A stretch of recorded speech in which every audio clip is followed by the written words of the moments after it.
Welcome to the Afterspin, opinions from thought leaders in our state. I want to ask John Hood and Chris Fitzsimon, our state has a complex series of laws and enforcement boards controlling the sale of alcohol, which includes 170 separate local ABC boards. Now, for years, there have been attempts to get our state out of the warehousing and sale of liquor, developing controls similar to those for beer and wine. What's your response to several of these proposed laws in the legislature, and do you think this is going to be the year we might really see some alcohol reform? Chris?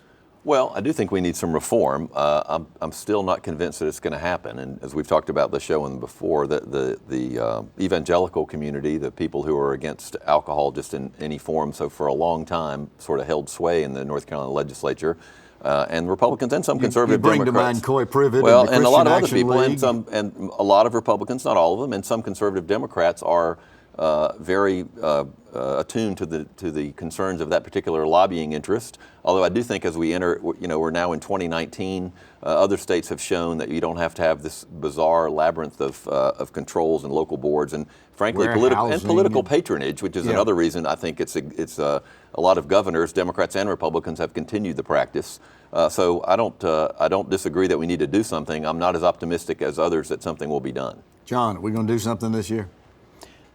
Well, let me put it this way. This is a very complicated, convoluted, cumbersome system. I could probably come up with more adjectives starting with C. But I think we should feel sorry for the people who have to administer it. I think the best favor we can do for them is to simplify it significantly. And put them out of jobs? Well, no, there are many other, they could go into health care. That's even more cumbersome and confusing if they really want to do that kind of business. We should have a rule that says that if you're an adult, you can purchase from whomever will sell you a product, and if you are in the business, you can buy whatever product and sell if you wish, and we will enforce rules regarding minors, and we will obviously aggressively enforce things like drinking and then driving, because that impinges on other people's rights to be free and make their own decisions, and just radically simplify our lives. Isn't that an attractive proposition? It is wonderful, and that was a great speech you just gave, and you did not answer my question. Is this the year? I thought I was going to get away with it. Is this the year we're going to have alcohol reform? I think we've already actually had a significant bill pass in this area, and I think more will come. What would be wrong with, we've got these established procedures for handling beer and wine in North Carolina that seem to be working fairly well. What's wrong with a similar type process for alcohol? Well, nothing, and I'm not even sure that's the real answer, but nothing except there is a infrastructure there that you have to dismantle that a lot of people have a vested interest in. That's one, as I mentioned. Then there's a fierce lobby for.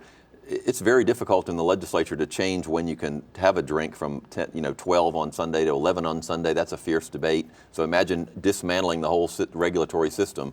I think at the very least, we should, and we've had this before, maybe one thing that will come out, we need some orderly process to transition from what we have now, which is insane, but Chris is right, John. This is power. People in these ABC positions are powerful people. At one point in time, it was said that the chairman of the ABC board in North Carolina was almost as powerful as anybody else in the state because they controlled so much of what goes on. What's it going to take to get these people out of power? Buy off the special interests, get them out of the way, simplify and privatize. Yes, that's the case. The case is pretty undeniable. There are political obstacles. The only way to get past them is to buy off the ones that are available and steamroll the rest of them. Okay, well, I think we now have a new marching order for North Carolina. Thank you for watching the Afterspin. We'll have more video all during the week on ncspin.com.